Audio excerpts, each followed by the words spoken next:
The poverty rate for African Americans fell from 55% to 27%. The poverty rate among the elderly fell by 2/3. This is an amazing success. What is unfortunate is that the poverty rate has not fallen significantly since 1970. Our progress has been stalled. Indeed, in the last few years, the gap between the rich and the poor has grown dramatically in this country. So we need a new generation of American leaders committed to reducing the gap. A new generation of leaders with Lyndon Johnson's passionate commitment to fighting poverty and hunger and homelessness and inequality and discrimination.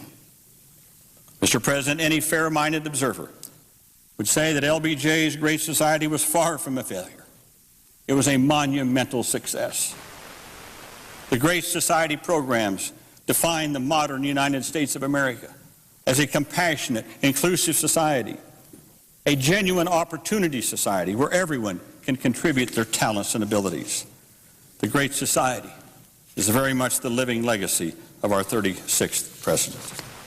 We see the Great Society today in cleaner air and water, young people from poor backgrounds going to college, seniors and poor people having access to decent medical care, people of color exercising their right to vote and live in the neighborhood of their choice.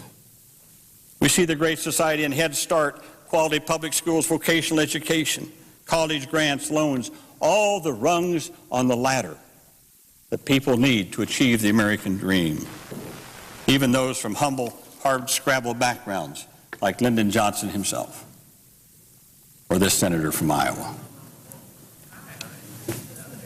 Americans have a tendency to take for granted the achievements of the Great Society, but just imagine an America without Medicare, without the Civil Rights Act, without the Voting Rights Act, with Title I of elementary and secondary education, without Head Start, without community health centers, without vocational education, and I can go on and on.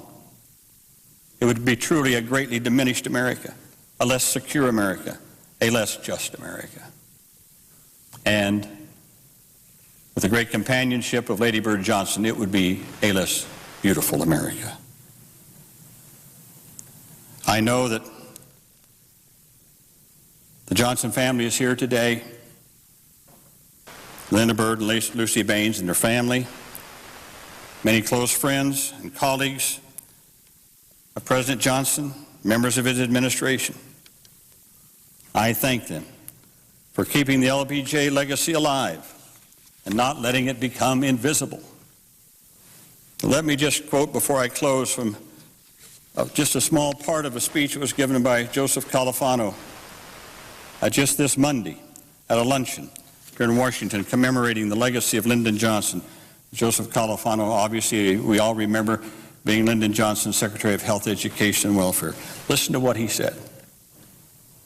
Of even greater danger to our nation by making the presidency of Lyndon Johnson invisible, we lose key lessons for our democracy.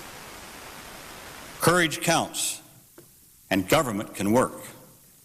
And it can work to the benefit of the least among us in ways that enhance the well-being of all of us. I can think of no sentence that sums up the legacy of Lyndon Baines Johnson better than that. Mr. President, I would ask consent that the full speech of Joseph Califano be printed in the record immediately following my remarks. Without objection.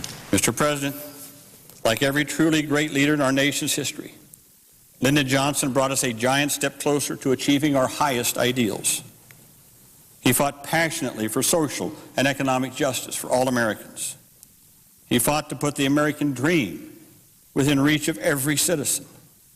That is the legacy we salute today. That is truly the success and not the failure of the Great Society. Mr. President, I yield the floor. Expired. Mr. President. The senator from Connecticut. Mr. President, I see the arrival of my seatmate and great friend Robert C. Byrd.